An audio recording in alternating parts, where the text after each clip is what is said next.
Katika safari ya maisha, safari ina milima na ina mabonde. Kwa wasafiri wengi, hakuna barabara iliyonyooka peke yake isiyokuwa na kona, isiyokuwa na miinuko, wala isiyokuwa na mabonde. Katika safari zetu, hasa hapa Afrika, si mabonde tu na mashimo na mawe. Katika nyakati hizo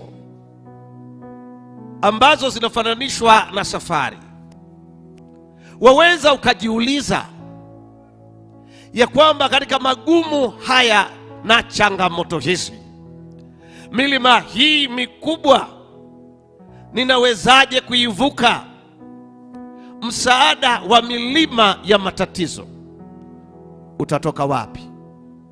Magonjwa yanapokuandama, madeni yanayo kufanya kichwa chako kiume, malezi ya watoto, changamoto za biashara, changamoto za kazini, milima ya taabu, msaada wako unatoka wapi katika nyakati kama hizo? Msaada wako, Daudi anasema, ukatika Bwana.